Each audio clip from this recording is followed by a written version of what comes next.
For the rivals of Nick Schneider, it's no longer a fear of his own good finishes that should worry them. Hovdal's return has shown he can steal wins and valuable points from those in the championship hunt. Over in the GTO class, Phil Lake makes a triumphant return to the top of the standings. Leskala will no doubt refuse to take these defeats sitting down. Will today's race at Barber get a little spicy? Let's find out as we get ready to watch round 9 of the iRacing Kamel GT series, and you'll see it all live here on the Global SimRacing channel. Hi, I'm Joe Peak, and with me in the booth is Adam Lindgren. Behind the scenes is our director, Sean Ambrose, and he's using cameras provided by Dougie Beard. Barber Motorsports Park has a reputation in the Kamel series for being full of action. Let's head to our track guide to understand why.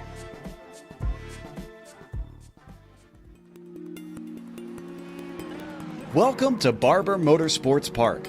Located just east of Birmingham, Alabama, this is one of the newer circuits in American road racing. The track was built in 2003 by George Barber to go along with his Barber Vintage Motorsports Museum, which can be seen appropriately from Museum Corner on the track. While the main circuit is the full course, which includes 16 turns over roughly 2.25 miles, there are also two lesser used layouts called the Short A and Short B courses. The track is known for its technical layout and hugely dramatic elevation changes. In every category of racing, it carries a reputation of making overtakes difficult. That's not to say it's impossible, with most passes happening into Charlotte's Web. Named for the spider sculpture outside the hairpin, it often suckers drivers into braking too deep with a sudden drop just as you attempt to slow the car down. That's not the most challenging part of the circuit, though. Museum Corner is reminiscent of turns like the Corkscrew, with its blind entry, multiple apexes, and cliff-like plunge down a hill. IndyCar and IMSA have visited many times in the past decade, while motorcycle racing is also a regular staple here. Practice and precision are usually required to be able to find a fast lap, but there's a heavy dose of bravery also needed in a number of spots. Despite the track being very wide, accidents often collect multiple cars due to the lack of visibility over crests. All in all, this place proves tough to even seasoned veterans. But with the hillsides and trees providing beautiful natural viewing spaces and an immaculate facility, it's no wonder fans keep showing up in droves to watch the racing here.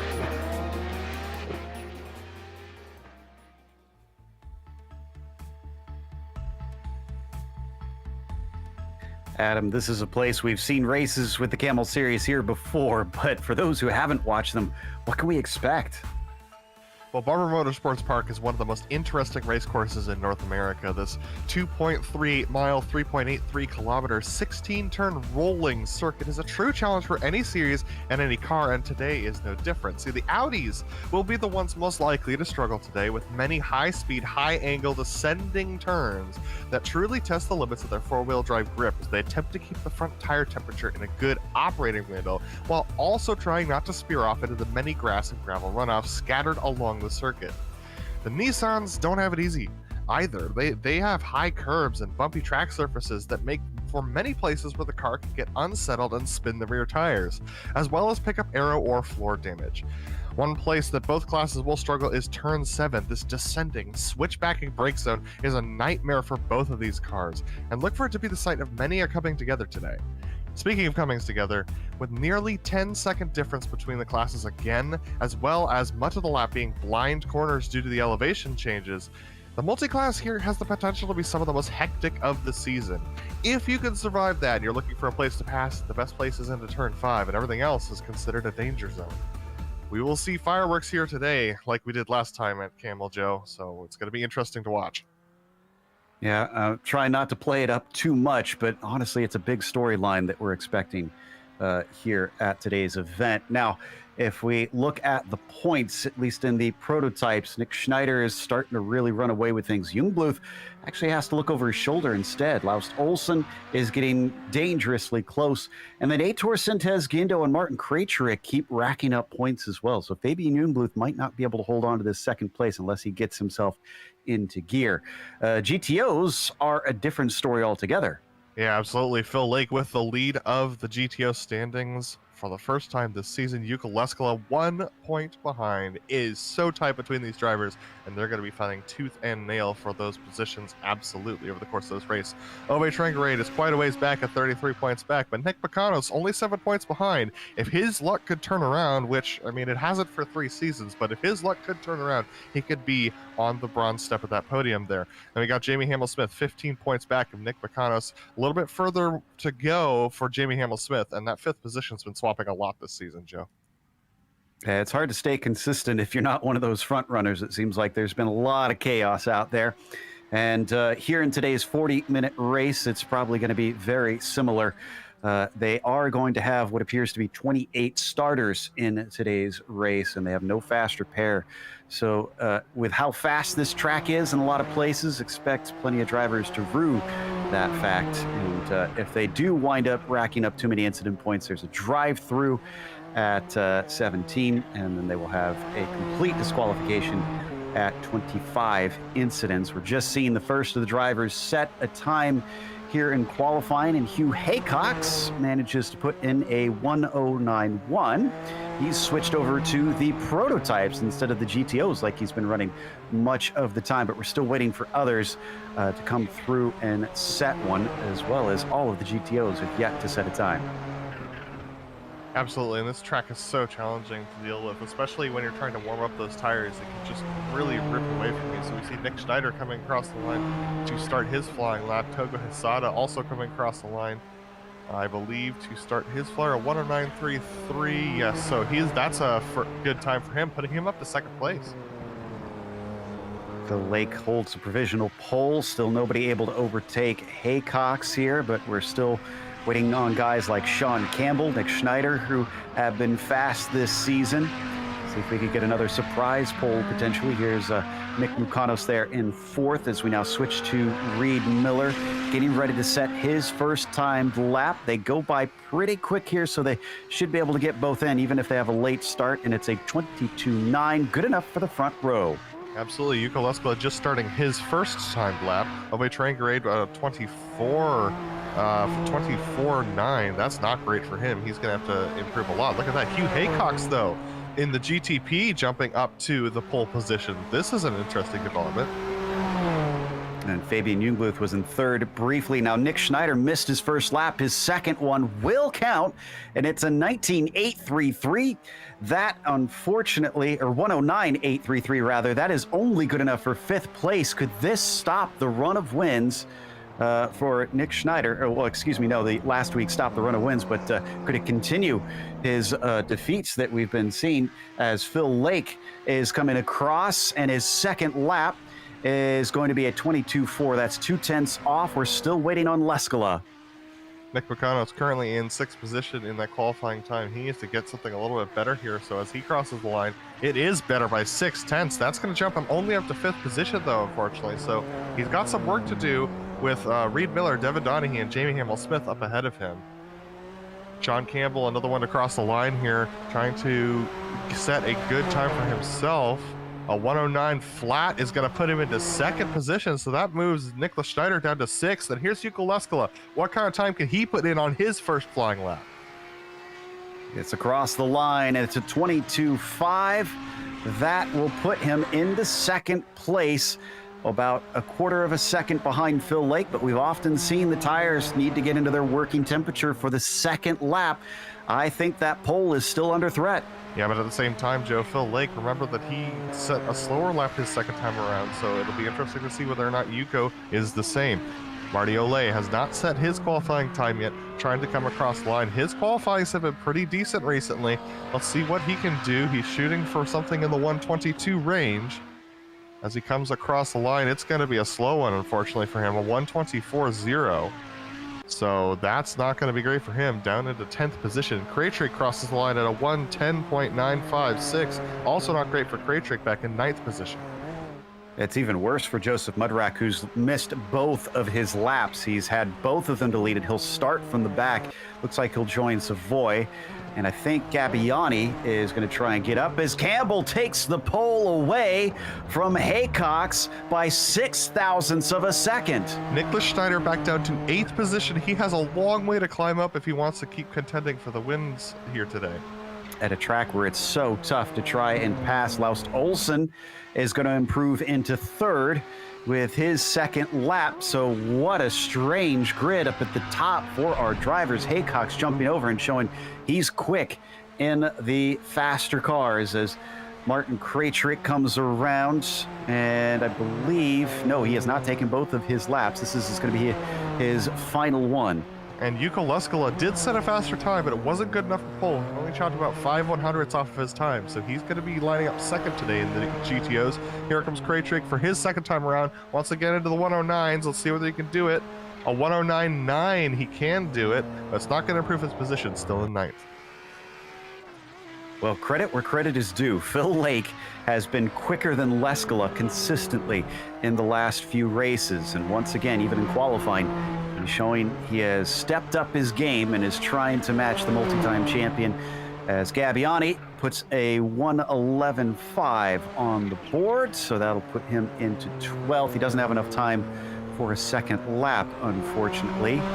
And I think that is it. Yes, that's all our drivers who are able to set a time today, as everybody else has taken their 2 or are simply not out on the track to finish it up.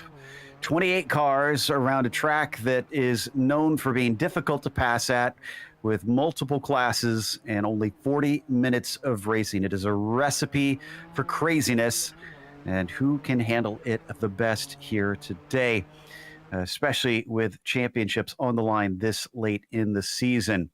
The grid is set. Let's go through that starting order. It is going to be Sean Campbell on the pole narrowly over Hugh Haycox. Will that be a fight between those two in the race? Laust Olsen starts from 3rd with Aitor Sintez Guindo in P4. Then it's Hisada in 5th. Fabian Jungbluth starting down in 6th position has only one thing going for him, and that's that Mosquera is in 7th, and Schneider, his rival, is starting in 8th. Martin Krajcik will be P9, and then Gamek on the last of that slide. Then you've got Douglas Cloud starting 11th, Gabbiani 12th, Pole Ferrer 13th, Mudrack and Savoy will be starting at the back of that field. Phil Lake takes pole position once again in the GTOs. He'll be lining up on the outside with Yuko Leskala on the inside on the same row. Reed Miller's going to line up in 3rd with Devin Donahue on the 2nd row of the Audis.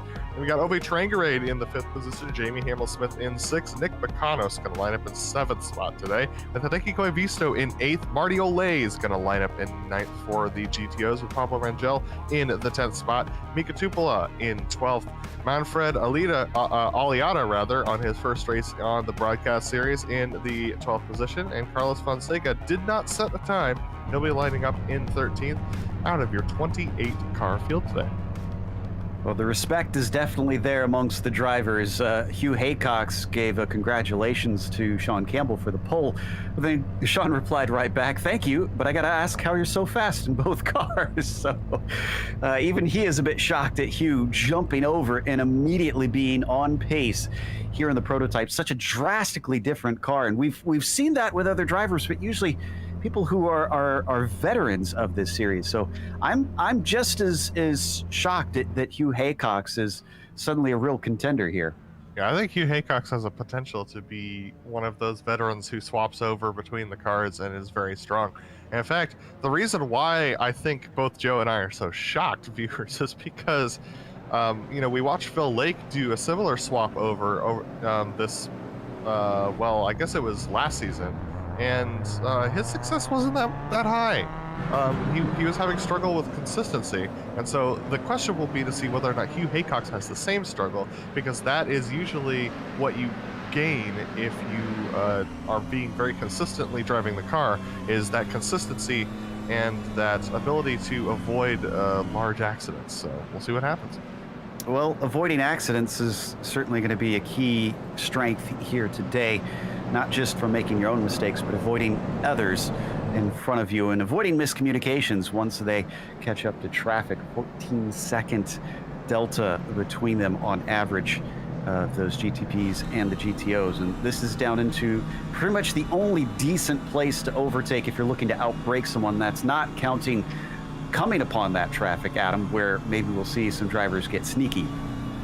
Yeah, absolutely. I think the traffic's going to determine the GTP battle for sure, and most likely the GTO battles as well, because the GTPs are not going to want to wait behind their GTO competitors because of that 14-second time delta. If they sit behind them for one turn, I mean, this track only has 15. If you sit behind them for one turn, that's a second.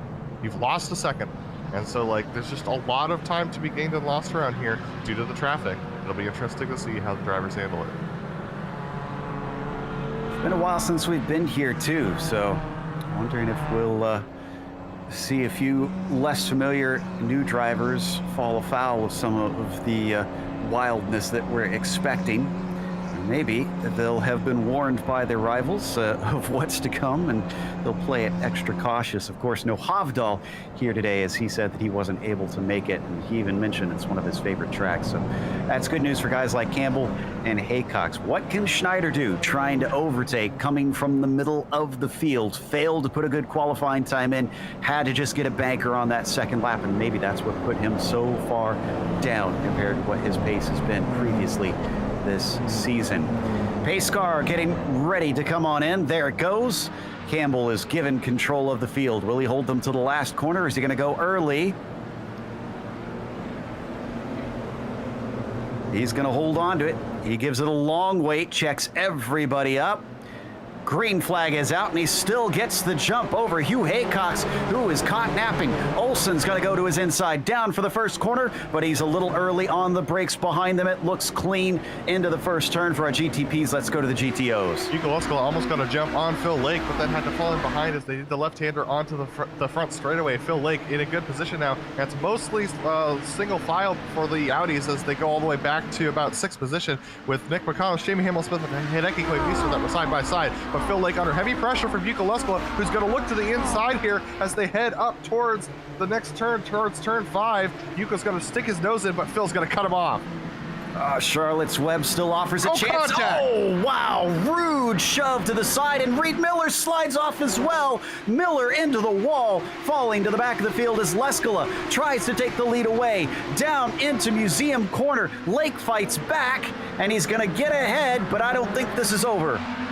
No, it's definitely not. That's a lot of damage to Yuka Leskola's machine. I don't think Phil Lake has that much. I'm going to take a look at his front right side. We've had a wreck ahead. Joseph Mudrack and Douglas Cloud have gone around, and these Audis are coming up on that accident very fast.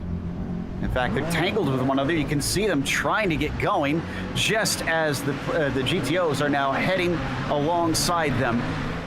And, a slow run over the crest of 13 for Donaghy. He's going to fall back as the top 3 start to break away here in these GTOs, and look at Trangrade all over the back of Leskola. This is exactly what Phil Lake needs. He needs Ove Trangrade putting pressure on Yuka Leskola. Yuka with a little bit of a connection issue there is going to put a little bit of stress on Trangrade. Trangrade's going to back off into turn 1, but it's very tight between these drivers. If Ove can keep the pressure on Yuka, it's going to put pressure on Phil Lake a little bit, but if you can keep Yuka looking in his rearview mirrors, it's going to mean that Phil Lake might be able to scamper away. Little blink there from Yuka Leskola. Hopefully that'll clear up as the race goes on. We've had a similar close fight in the lead of the GTOs. Campbell and Haycox only split by 0.2 of a second, and they're leaving Olsen behind. Absolutely. Hugh Haycox doing a great job on this start. Let's see whether or not he can manage the famed brake fade of these GTPs over the course of this race. We saw it in the first race of this season, and the drivers have been able to manage it after that point, but we'll see whether or not Hugh can manage it over the course of this race as well. He's definitely putting the pressure on Sean Campbell, and he's absolutely maximizing the ability of this machine. So even if he got beat to pole, could he maybe snatch the victory away from Sean as they come down to Charlotte's Web once again? And he's not quite close enough there, but again, this is a straight fight between them for now. It's not going to be in a few laps when they start to catch the back of the GTO field. Yeah, it's a very, very close fight between the two of them.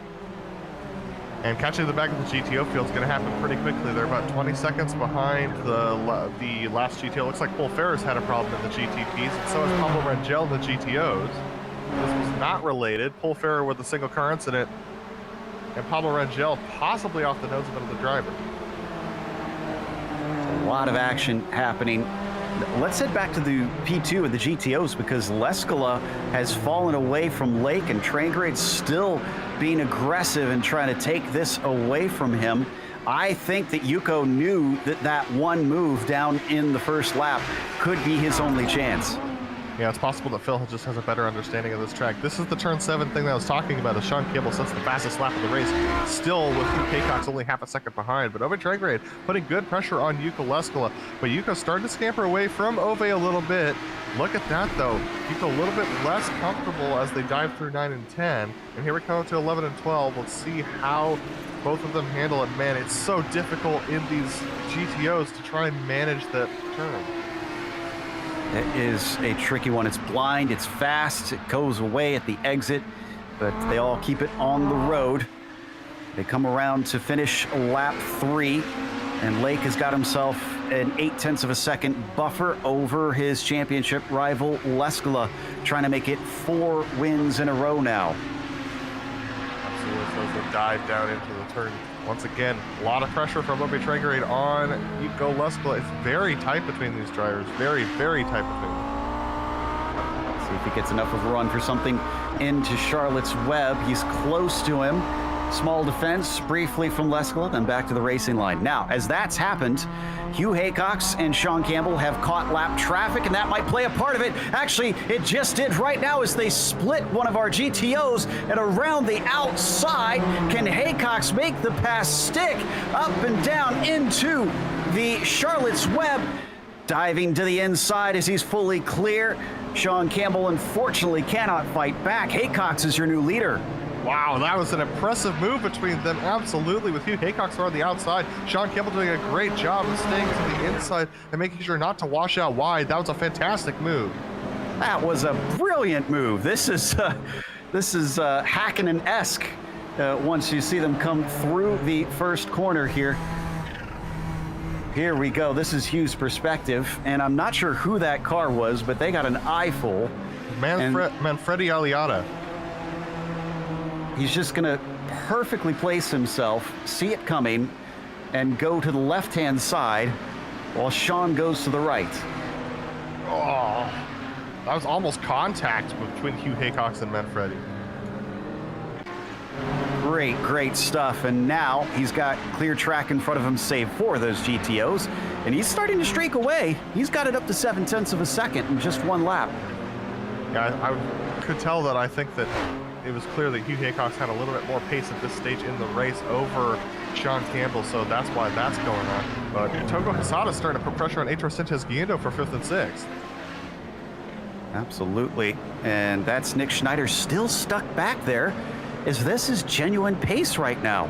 I wonder if maybe that qualifying wasn't actually a fluke, as they start to work their way down through the museum corner. He is at the tail of a train of 4. Absolutely, and they have Douglas Cloud, who's exiting the pits with some damage as well, just ahead of them. Jungbluth, Aitor, and Togo. And look at this complete mess up ahead of them as they're going to try and navigate all of this. This is going to be very intense. They're catching Olsen on top of it because he's having to try and get through here as well. Oh. And they're coming close to our overall leaders and the GTOs on top of things. Olsen slicing his way past, is able to get a bit of a gap, but Jungbluth still finds Sintes Guindo breathing down his neck. Yeah, and Schneider is definitely falling back, so we're taking a look once again. Oh my goodness, almost no tail contact between Togo Hisada and Heitor Sintes Guindo as they dive into the carousel turns 2 and 3, apparently. And then we head towards turn 4 on this sweeping uphill. And look at that. That is Nick Bocanos trying to avoid getting in the way of Nicholas Schneider. Couldn't quite do so as the Audi wanted to get airborne going over the crest. And finally, they're past the biggest pack there. Ooh, a bit of a slip up from Hisada. Here comes Schneider. He fancies his chances, and he's going to have it into Museum Corner. That's up to 6 for our championship leader. Leading the GT piece is close once again as we've got Phil Lake and Yuko Leskala, who have been separated by quite a bit. Sean Campbell trying to figure out his way through. That's Hugh Haycox. And wow, very close move from Sean Campbell and Hugh Haycox there to get around Phil Lake. I'm not sure whether that was a miscommunication or what. I think Lake was trying to take his racing line, which drifts across the track naturally. And those, yeah, they weren't sure where it was going to go. Thankfully, no contact amongst anybody, but boy, Sean Campbell is close now. Taking a look at, yeah, that was just a very close thing between all of those drivers. Looks like Reed Miller has taken to the pits due to an incident himself, so he's unfortunately out of this race. Hugh Haycock's, a couple of drivers today are having some connection issues, possibly a little bit of issues in the server farm, but it's close between 5th, 6th, and 7th again. Very close as they go around Phil Lake.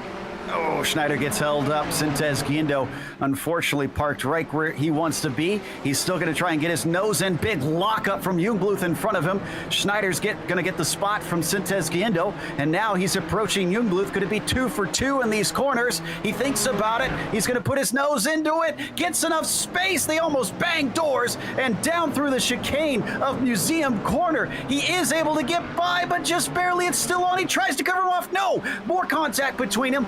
Now he is fully through a rough bit of passing, but it does get 4th for Schneider. Absolutely, and Togo Hazara just took the position of 6th over HR Sintez Guindo behind as well, so that all sorted itself out once again. But man, Nicholas Schneider, very aggressive on the passing there. He thinks he's got pace for the leaders up ahead, but he's got about 8 seconds between himself and Sean Campbell up in the lead, second place of this race. As we head back up to our top 2 in the prototypes. Oh no! There goes Haycox into the wall. That was what I was concerned about a little bit. It's just the consistency and the eagerness to keep going. And unfortunately, Hugh Haycox hitting that wall hard. Here we go through the carousel. It's going to be a quick just snap around for him. He puts a little bit too much wheel in, a little bit too much throttle. Doesn't even catch the curve. It just wants to come around on him, and then he hits the outside wall. Wow. Happened so fast.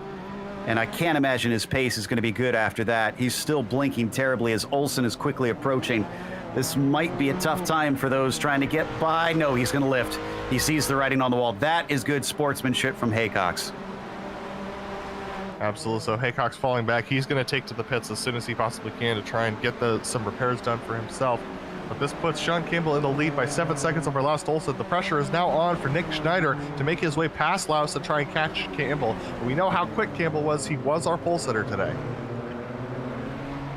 Yep, Campbell, in fact, the only other race he showed up for, he won. So he's going to try and keep up a 100% record.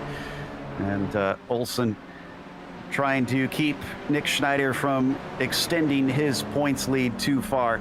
Haycox did make it into the pits, by the way. He's in now. Back in the lead for the GTOs, Phil Lake is up by about 1.5 seconds over Leskala, but the traffic has spread Yuko away from Trangrade, so he's finally able to focus on his own race for a minute. Yeah, and actually that's probably going to be the worst news for Phil Lake. Now, he's got a decent gap, 1.5 seconds, that he can work on to try and keep it that way for Phil Lake over Yuko Leskala.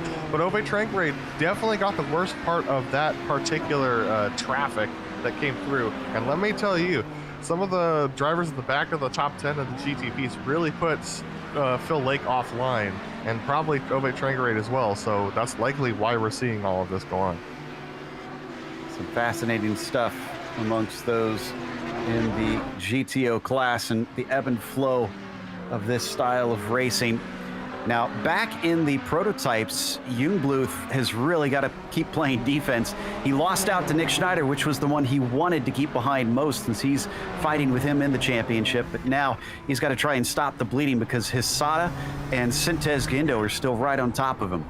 Absolutely, and there we see Hisada trying to put the pressure onto Jungbluth, doing a good job carrying speed through the carousel now up through turn 5. This now infamous corner in the IndyCar series as we approach the deep braking zone for turn 5 here into turn 6, this slight little left-hander, and you can see just how close these drivers are, and just up ahead of them, Nick Schneider putting pressure on Laus Olsen. And so, like, there's just a lot going on in the GTPs right now as far as putting pressure on the drivers is concerned, and they're about to catch the back of the GTO field once again, Joe.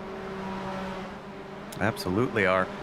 And here, yes, Olsen, I think it's going to be a matter of time here. Schneider seems to have finally found his pace and is already working to try and overtake that yellow and blue number 16.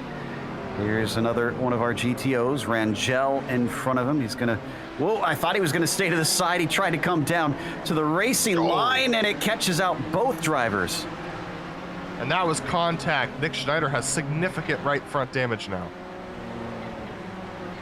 Let's take a look here. This is from the perspective of Schneider. Yeah, I think this was just a missed timing from Schneider, Joe.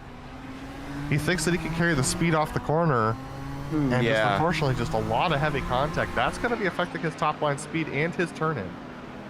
Well, speaking of which, he just went very wide at Charlotte's Web, just understeered toward the outside. So good call on that one. We were already seeing the effects of it. Absolutely. It's side-by-side for fifth between Togo Hisada and Heitor Sintesguindo right behind Jungbluth. So Schneider's got another second to climb his way back up to Laust Olsen, as Campbell has put another second on Olsen over the course of this past lap. So Schneider's view of a win is starting to disappear. I think the best he could shoot for is second, but he's losing that time very quickly to Jungbluth, who's right on his rear bumper now. Just getting by Tupola there, and then they can carry on this battle. Hisada has started to gain a reputation. Go ahead. Joe, what happened to Yuko Leskala? Where is he? Yuko Leskala disconnected. I'm checking to see if he had some sort of incident as we keep with this battle. And yes, he did. Yeah, big incident. And unfortunately, this might be too long ago for us to find a replay of, but it was his own doing. He went off at the final corner and found the pit wall. Well, this is definitely going to affect the points championship for sure. Wow. Lake is going to be loving that. Now, there are drop weeks that you have to consider as well in this series, and that could affect things. But here, we keep our focus on Jungbluth and Hisada. I was about to say, before we made that discovery about Yuko, that Togo has developed a reputation of a good qualifier, not as great of a racer. He's been a bit snake bit, and his pace doesn't seem to match what he can do over a single lap. And once again, he could lose out on his qualifying spot to Sintesguindo if he can't hold the 12 behind him. Yeah, and part of that comes down to the racecraft and understanding the other class, the GTOs. It's always a recommendation for both of these classes. If you're going to race in this series, you should try and race both classes at least a couple of times in order to understand the characteristics of each car. Because without that knowledge, it's really difficult to predict where the Audis are going to go.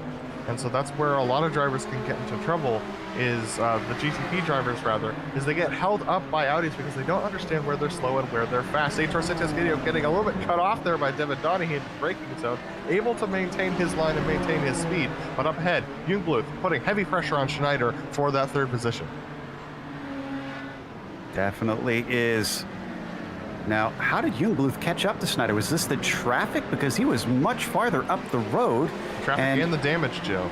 Oh, yeah. You're right. Oh, Jungbluth has to wait through 9 and 10 before he can go. This puts a little pressure from Hisada now.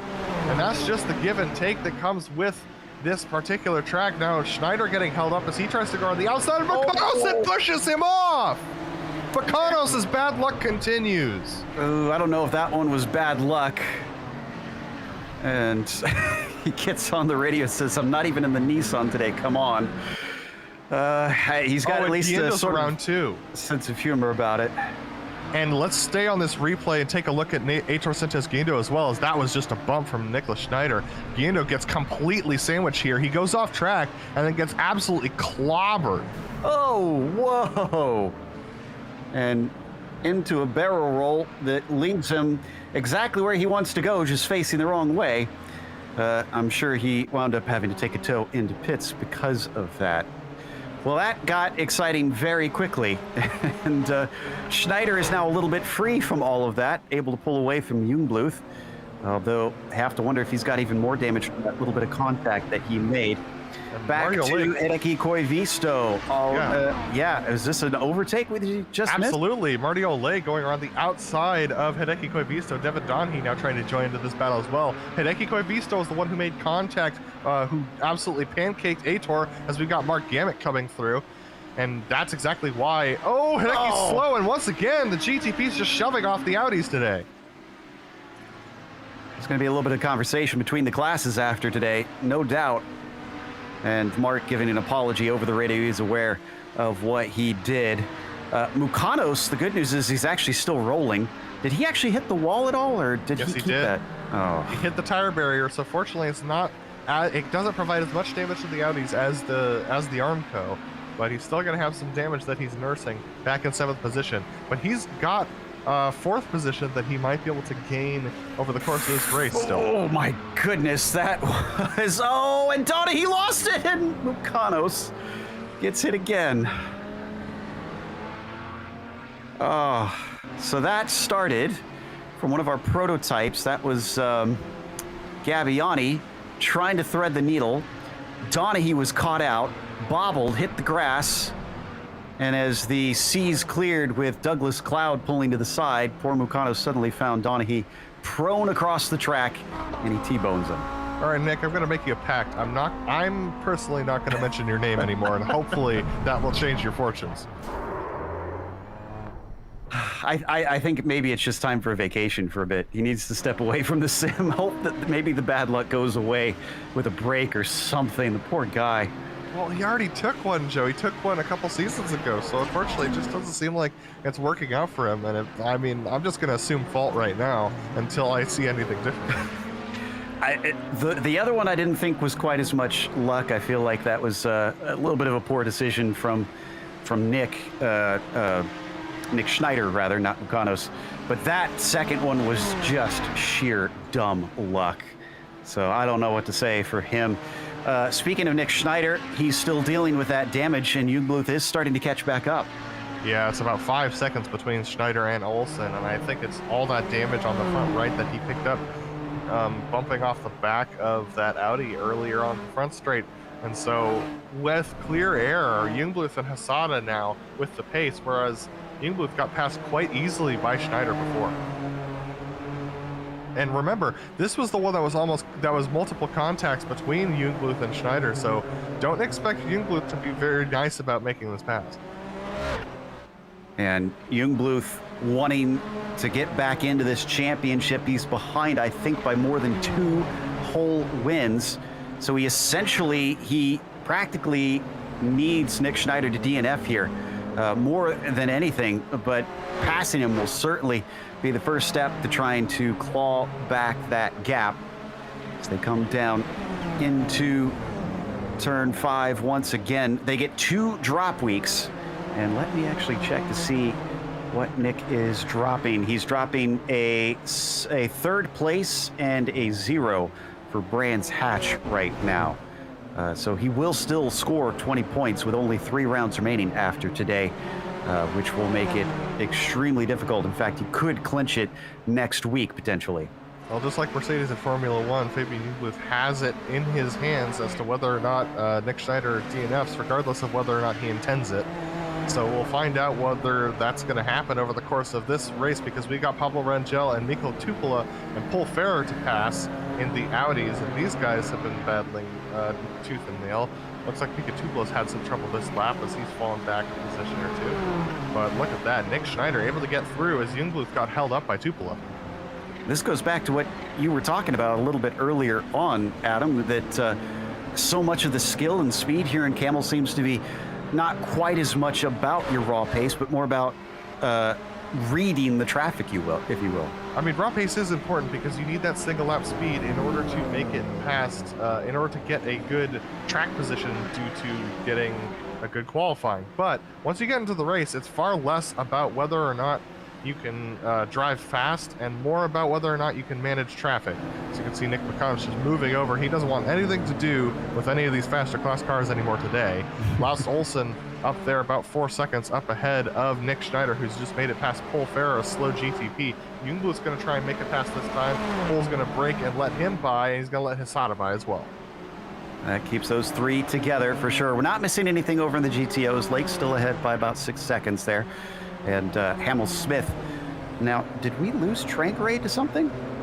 No, Trangrade's still there in 2nd position. That's right. He got promoted up.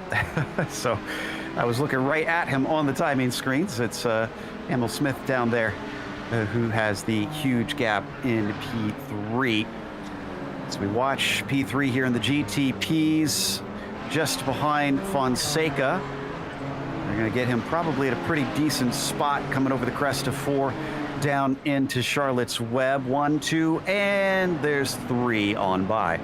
Absolutely, and you know, the fireworks did happen today, Joe, but they happened a lot earlier than I was expecting. Usually the drivers are a little bit more cautious up until about this point in the race. But right now, we have quite a few drivers out. Heitor Sintiesquito, Joseph Mudrack is still running, but he has significant damage with 10 minutes of repairs. Manfredi Aliada is still in the pits with damage. Hugh Haycock's out, Yuko Leskala out, and Reed Miller out.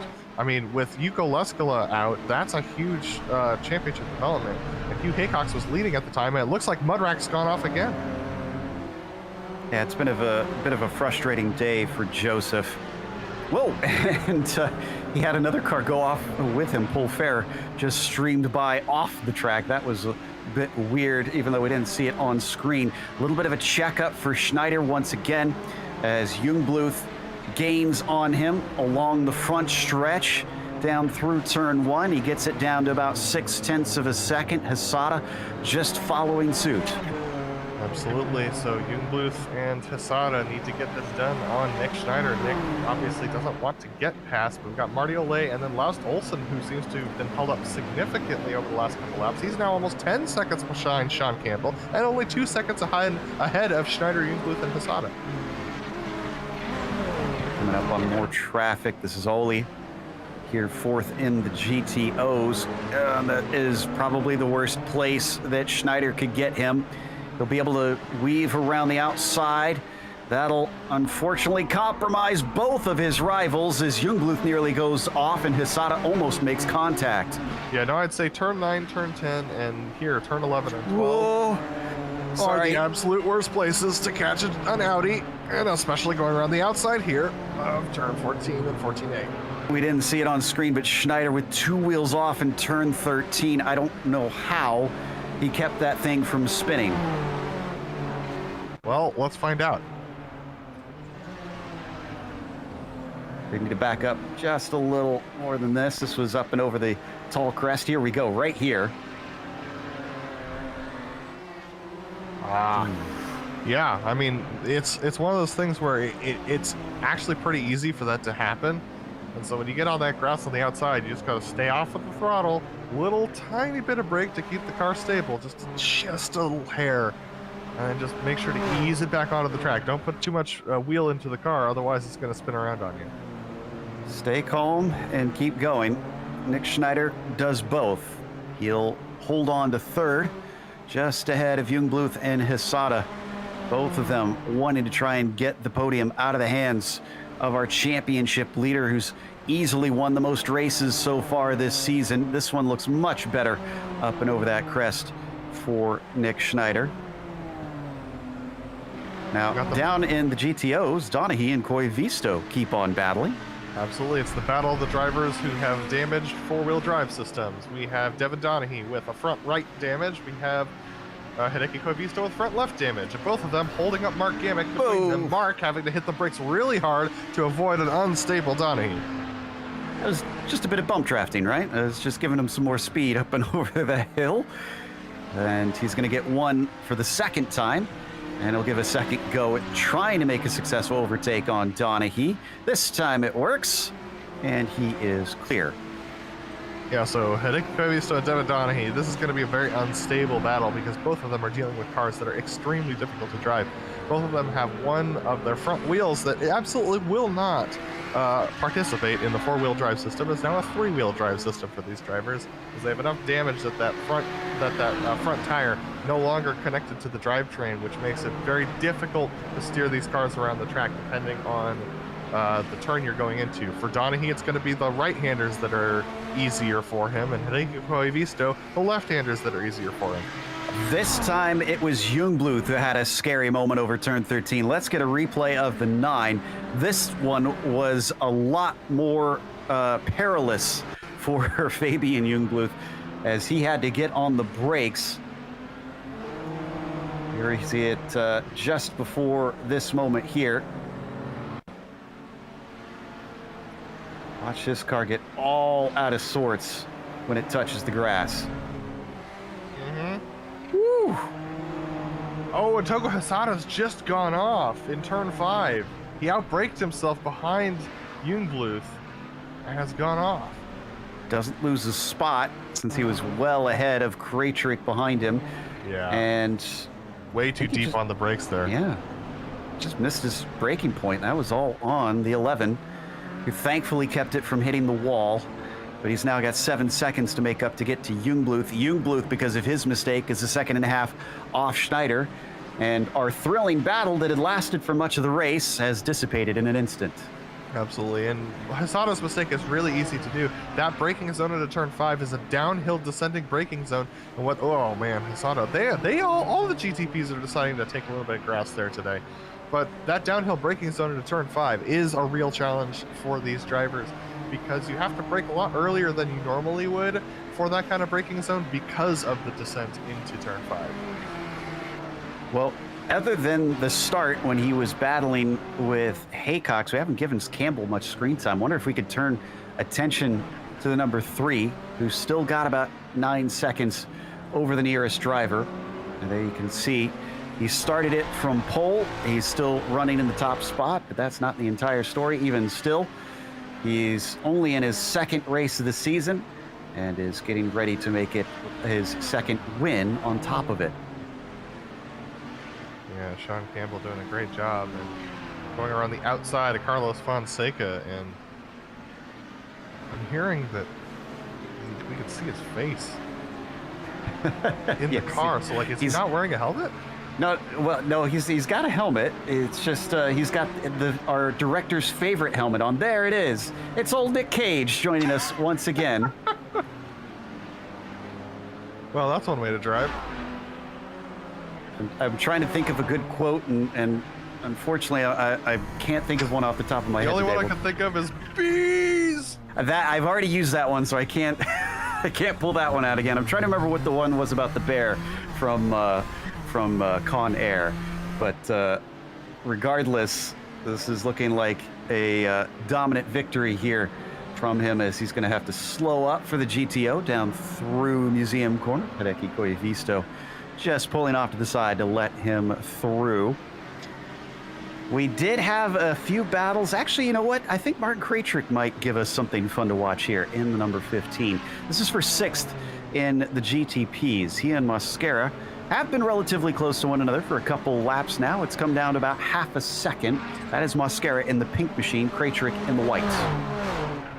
Yeah, the beautiful cream pink machine of Mascara trying to catch up to the back of Martin Krejcik in what almost looks like a German livery in that GTP up there. And they're catching up to the back of Mika Tupla. Now, hopefully they can get around him before they hit turn 11. It's going to be Krejcik that gets around him. Mascara's going to get held up here. He's playing very patient.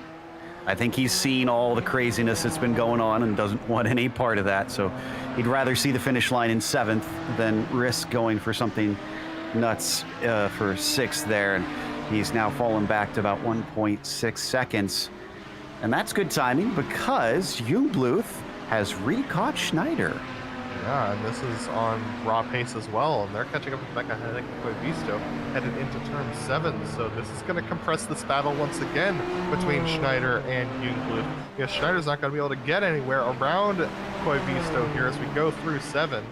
So now both of them are going to try and make it by the time they hit turn 9. It's really tight. Let's see what Jungbluth does. He's going to back off, actually, and make it through, but he lost a second to Schneider by doing that. Well, we've said it many times, traffic giveth and traffic taketh. Oh! And it almost tooketh a lot. Wow. That's the second time Jungbluth has been way off in turn 13. And I think both times, part of it was the curbs for him. Just seems to take a little too much on the entry there that suddenly throws the car out. Lights are getting a little low here, but we only have 7 minutes left in Alabama before the checkered flag wave, so we don't need to worry, even though those Audis don't have headlights. Yeah, that's been an issue before. Fortunately, not today. Thankfully, only in one of the custom races that they ran, not in the official ones. I think the devs are well aware of that problem. So we watch Jungbluth continue on. Yeah, Schneider just got held up a lot by Philip Savoy and Marty Olay, who are having a little bit of a moment through turn 7, but he's able to get through cleanly. Jungbluth lost an extra second with that grass excursion, so he's got a lot more ground to make up at this point. I think we lost Pole Ferrer recently as well, so our latest DNF, the number 25. Whoa! And Nick Schneider nearly lost control of the car. He catches it somehow, but he's not going to save the position. Jungbluth finally finds his opportunity, and he's into third. This is good news for Sean Campbell, who is up there in the lead position. And Nicholas Schneider now falling back into 4th position. He's going to be aggressively trying to fight to get that back. Let's see whether or not he has the pace to do so. So for the 4th time this race, the grass on the exit of 13 caught drivers out, and this time it cost a position for poor Nick Schneider. Someone's going to have to go out there after the race and put a flag in the ground and go, guys, this is the edge of the track. Well, it actually is really hard to see. It's funny that you mentioned that, Joe, because it's actually really hard to see when you're coming over that crest where the edge of the track is, and it doesn't look like it when we're racing here, but it really does spit you out to that left side. So if you don't enter it at the right angle, you have absolutely no hope of avoiding getting into the grass there. Yeah, everybody's been pushing that envelope, and unfortunately, a few have pushed it over the edge today. I don't think Schneider is going to have much recourse unless we get a mistake out of Fabian, which he's made a couple. Here, I just thought he was going a little wide once again, but he's kept it on the pavement that time. Or potentially the traffic could hand a chance back as well. Looking at Phil Lake, another one that we haven't really had much reason to show all race long. And the number 4 just overtaken by the leader in the other class, both of them locking up slightly down into Charlotte's Web. It's up to 8 seconds between Lake and Trangrade, matching the 8 seconds between Campbell and Olsen. Yeah, Phil Lake doing an excellent job today, just being extremely consistent. Yuka Leskala with a very uncharacteristic mistake that also very uncharacteristically ended his race. Didn't have to do with traffic, it was just his own mistake, unfortunately, so this will definitely be a drop for him as far as the race is concerned, because he will not complete it. And looks like Pablo Rangel's having a good battle with a Dirty Torque driver down there for 8th and 9th. So Leskala is still going to get 20 points as we watch Mucanos here in a fight with Rangel. Hopefully things go a little bit better for Nick this time. They got more of that GTP traffic quickly approaching, including the leader. Nick Mucanos is having trouble with straight line speed. Pablo Rangel with, oh, sorry, Nick, I said your name again. Pablo Rangel doing a good job here. Let's see where Sean decides to go. He's going to go to the outside. Nick's also going to be out there. It's going to be tight. Oh, man, Sean Campbell almost didn't make it, and Nick Mucanos almost into the back of him. Outbraked himself. Rangel gets the spot easily. Mucanos down to P9. Yeah, and see, I shouldn't say his name. I just shouldn't say it. Yeah, the radios are getting a little testy between some of the drivers as well. And Aliata, oh, and he just got shoved by a lapped GTO on top of things. He exits out. He's had enough of today. That's the end of things prematurely for Nick Mucanos. And Lars Olsen getting extremely held up here as they dive through 11 and 12. He got held up to the order of 2 or 3 seconds. It's not going to matter because Jungbluth is about 10 behind. But man, that was close. And now Jungbluth and Schneider are getting held up by Phil Lake as they go through the carousel. Yeah, Nick Schneider thought he maybe could have a chance to regain some ground on Jungbluth, but he's still got a second to go to even get to him, let alone try and overtake. As I think next time by is going to be white flag for Sean Campbell.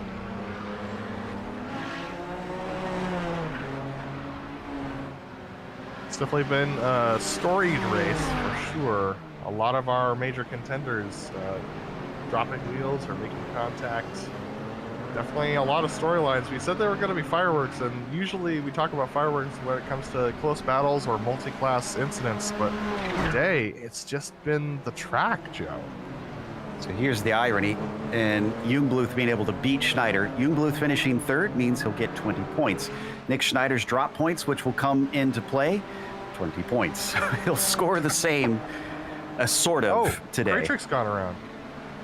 That was at Charlotte's Web. And it was a self-incident, so just a little bit of braking mistake for him. We've seen a lot of those down in that corner. That crest downhill into the hairpin is always so tough to nail for those drivers. You know what? It might not be one lap to go. No, it is not. Campbell's just gone by the start-finish line. They still got a minute and a half left, so this is the penultimate lap. In fact, he might get another one, to be honest, because he crossed the line with 140 to go, with 110s being his current lap times. So he's got plenty of gap. Yeah, this is the penultimate one. So he's going to put one more on the board after this, and then we will see the checkered flag. As for the GTOs, I was able to touch on that championship picture a little bit, because Leskalov will also earn 20 points, but Lake will take 25 more. And this will mean that Yuko will have no more drop weeks to rely on. He will have zeros if he has any more DNFs. Lake, though, is in the same position. He's already got 2 DNFs to his name. One actually no-show, and one is a DNF. So the pressure is on for them to perform for the remainder of the season. And we got the final lap this time around, so iRacing has decided to cut this race a tiny bit short here, so Sean Campbell on the final lap. Yep, this is definitely it for Sean, with a minute 10 and him crossing with about 40 seconds left. It's actually just ticking down to 0 now. Sean Campbell, you have to wonder, what would this championship have looked like if he had been able to come to more of these races? He certainly has looked very, very fast. Other Fabian Gerber has not been able to attend the majority of them, so he's not been in the hunt this time around, and he's going to take it very safe here. He slows up a ton behind Hamel-Smith. He knows he's got plenty of room. Now he weaves by. A 2-for-2 record, even though he's only been here for 2 of them. As Sean Campbell comes out of the final corner, the number 3 will win here in Alabama for the Kamel GT Series. Yeah, and definitely don't want to be light on Laust Olsen, who's also going to finish in second. A fantastic and consistent drive for him. He's been out of trouble all day and comes home in that second position. Didn't talk about him much, but there he is. That's a great finish for Laust. I think he's happy we didn't talk about him much. Exactly. Jungbluth is going to finish in 3rd in the end, taking himself a podium and beating Nick for the first time in a while on the track, as Phil Lake on the backside of the circuit goes through the final chicane, up and over the hill, and then the long right-hander here. He's going to lead by 14 seconds over Trangrade, it looks like. He's going to give a celebratory slide through the final corners. He knows how to do it. He doesn't worry about hot dogging like that. So the 4 wins here at Barber Motorsports Park for the 4th time in a row. Such a good race for Phil, and doing a great job of being consistent over the course of these last couple races. 2 poles, 2 victories. Fantastic drive for Phil Lake. With Trangrade taking 2nd, that's going to send us to a quick break. We'll come back with the official results as well as driver interviews, so stick around.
welcome back to Barber Motorsports Park. We just watched round 9 in the Kamel GT series, and Sean Campbell takes another victory by about 8 seconds over Loust Olsen, who had a few spots handed to him, but I'm sure he doesn't mind. He actually was able to focus on his own race a little more than some of the others were.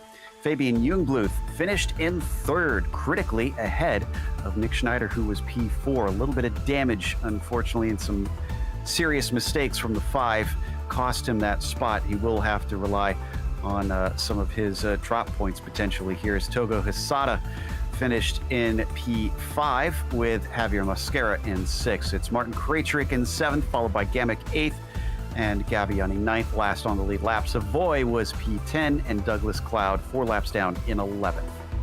We got Phil Lake, who comes home with yet another win. Pulled a victory for Phil Lake. Ove Trangrade was putting pressure on Yuko Leskala early, and after Yuko went off, he gets himself a 2nd position. Jamie Hamill-Smith comes home in 3rd spot. A fantastic finish for Jamie Hamill-Smith, to be honest. Starting quite a ways back and able to climb up there to that 3rd position. Marty Olay coming home in 4th spot. Devin Donaghy with damage was able to get past Hideki Koibisto for 5th. 6th for Hideki Koibisto. Carlos Fonseca coming home in 7th position ahead of Pablo Rangel and Mika Tupola in 9th. And we got Nick Picanos, who unfortunately was your first DNF, and the rest of the drivers had significant trouble today and either did not finish or finished multiple laps down. And first up is our winner in the GTO class, Phil Lake. Phil, at the top of the broadcast, we said that things might get spicy today, and, well, Yuko brandished his elbows a little bit there at the start. Yeah, I haven't gone back to look at that yet. I'm not sure if it was me coming across into him, or I think it was a bit of both. I exiting the hairpin, I wanted to sort of straighten up the exit, and maybe he wanted to track out, and it was just one of those things. Hopefully that wasn't the reason why he was slightly dropping back from me at the start. I mean, it's kind of inconsequential, really, because he ended up, I think, getting taken out by a Nissan. I'm not sure. But yeah, it kind of took the pressure off me.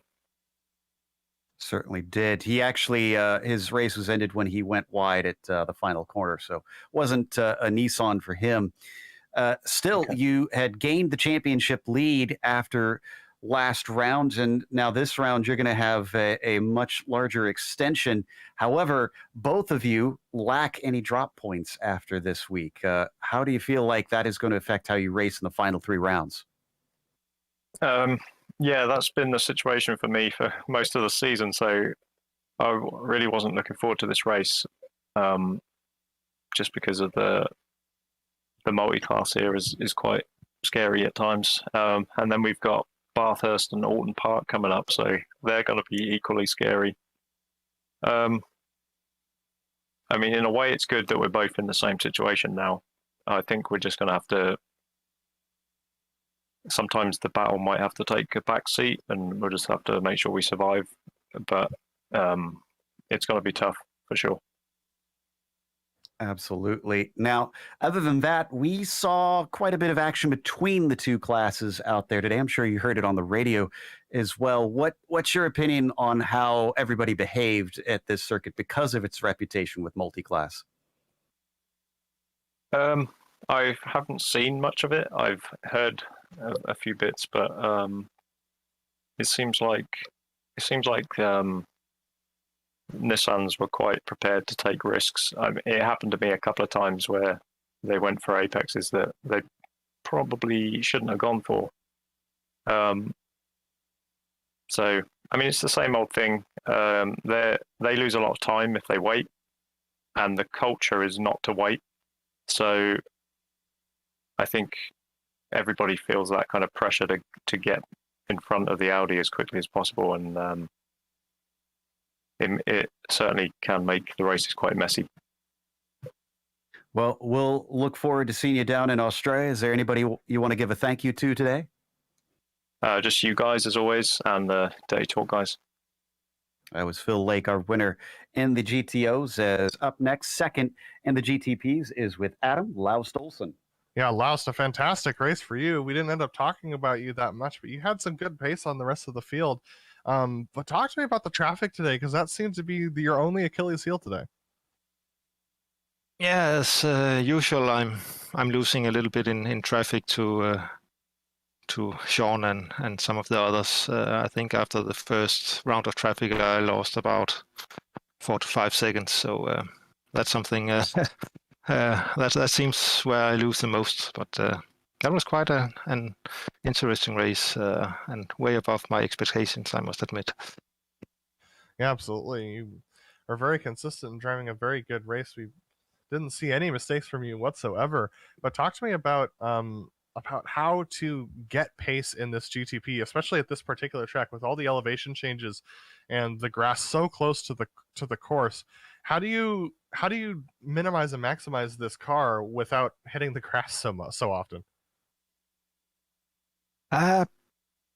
Perhaps I think I'm a little too careful some places where I try not to going over the jumps, not have too much power on and stuff like that. So it's also trying to be safe to minimize the errors, because just one error the wrong place and then you can lose it all. So it's about trying to be consistent and keeping the flow without any abrupt movements on the wheel or the brakes, I think. So is your philosophy going to be the same as we head towards Mount Panorama, Bathurst next week? It will, yes. That's another big challenge, especially over the mountain. That's those walls are really killer walls, so you have to be careful there. But I enjoy the track. It's one of my favorite tracks, so looking forward to it. Well, Laust, I mean, second place, fantastic finish, and you did it on pace and skill as well. Is there anyone you want to thank before we let you go today? Thanks a lot. I would like to thank my father. He is watching my races and helping me as spotter, but this week he has been quite ill due to some treatment he's getting. So he was still looking, but not in a good shape. So shout out to him, and I wish him to get better soon. And then thanks to the community. I like this series very much and feel at home here. So. Well, we'll definitely be thinking about and praying for your father, and congratulations on your second place finish today.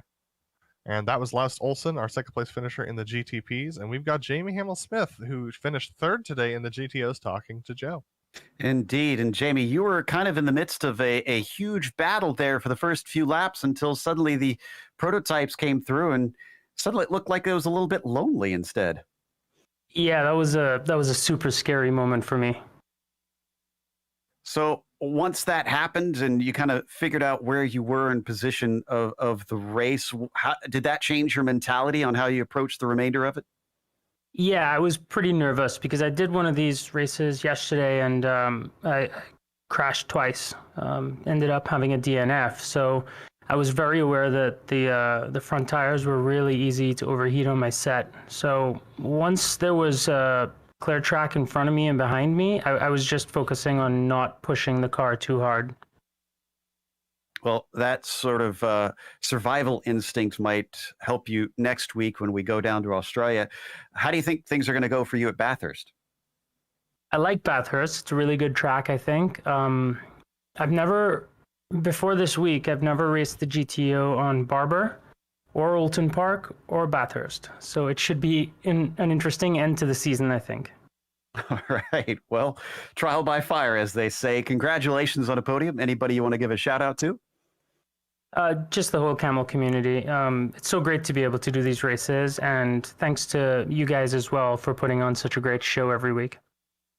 Thank you very much. That was Jamie Hamill-Smith, who gets himself a podium here in the Kamel GT series, which we want to thank them for bringing us back for another season of coverage. Always love when we get to call them here at Barber Motorsports Park. Also, we want to thank the companies that provide the software and hardware for our broadcasts that are listed here on your screen. Additional thanks to June Lalonde, who provides our wonderful music. Check out our Bandcamp for more awesome work. And thanks to the team today, Adam, Sean, and Dougie. You can find more info about GSRC at globalsimracingchannel.com or through our social media. Check out our merchandise store at simracingmerch.com/GSRC. We keep a link in the description below. And don't forget to subscribe to our YouTube channel so you don't miss a moment. Next race, as we mentioned, goes down to Bathurst at Saturday, August 21st at 1 p.m. Eastern. We have upcoming races for other series listed on the screen. Check those out. Mark them down on your calendar. And up next, it's the Weekend Warriors Formula V Series. It'll be at Watkins Glen at 4 p.m. Eastern. Until next time, race clean, race hard. See you on the track.